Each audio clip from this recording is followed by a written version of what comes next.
Yoshi's Crafted World for Nintendo Switch is the newest game in the Yoshi series, but is it any good?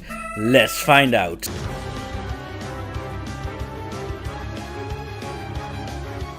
So the story of this game is there is a special stone who's friends with some Yoshis, but Kamek and Baby Bowser come to steal the magic gems on the stone for bad stuff, but the stone actually shoot out all of his magic gems, so Kamek and Baby Bowser can't get them. So now the Yoshis have to get the gems back so that Kamek and Bowser can do evil stuff. After that you just play. It's a platformer, so it means you have to get from one side to the level to the other side, but it's a Yoshi game, so there are some collectibles to get, just like in any other Yoshi game. You can find happy flowers in each level, which you actually need to collect in this game to progress. There are the red coins, which if you find all of them in a level, you also get a smiley flower. One of the new things they add in this game are costumes.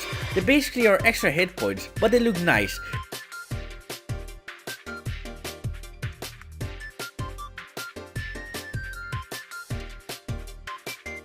Every world has a vending machine, which has one super rare, 3 rares and some normal costumes. The super rare costumes give the most points, so you might want to use those if the game gets too hard. There are some amiibo costumes, but only for the Mario series.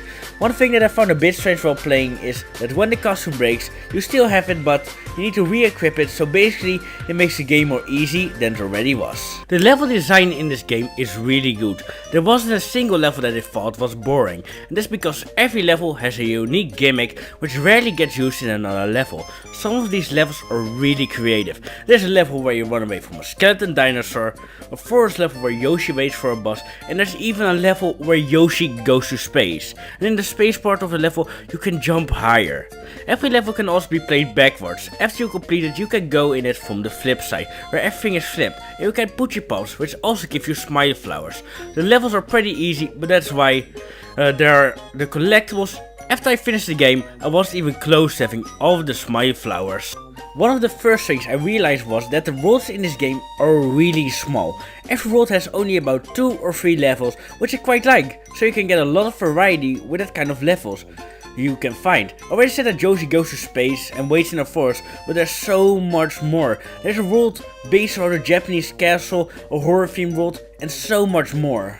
The Yoshis play really nice for these levels, even though they play like how they did in Woolly World, with some differences with the ground pound and the egg throwing. They basically played just like in Woolly World, what I already said. The ground pound in this game is the hammer. It's a normal ground pound like in the older games, and the egg throwing was kinda weird to get used to in this game. So in the other Yoshi games, when you throw an egg, the hit marker will go up and down so you can still walk and jump.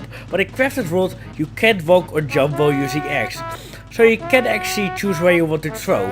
They did this so you can also throw at stuff in the fore and background. One thing I was thinking about before buying this game were the bosses, because this game is easy, so I hope the bosses were not that easy, like in Yoshi's Story.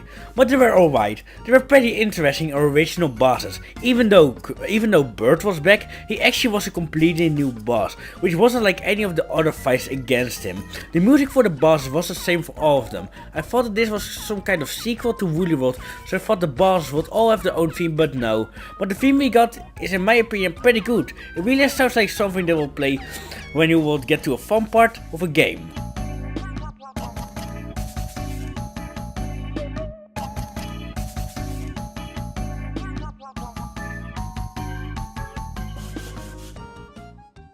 Let's get back on the story. After the Yoshis found all of the Infinity Stones, Kamek comes in and steals them, so the Baby Bowser become a robot, and then you fight him.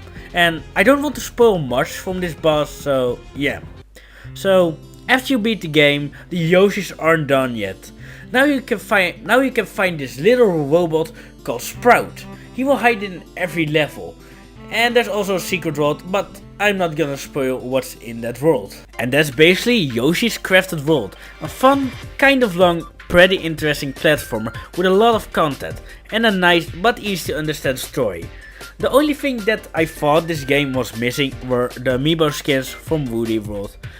But Yoshi's looks from this game is Smash Bros, so that's cool, I guess. Hey guys, thank you so much for watching this video. If you want to see more, just click on one of the videos on the screen, and if you're new, press my channel icon to subscribe to the channel. See y'all later.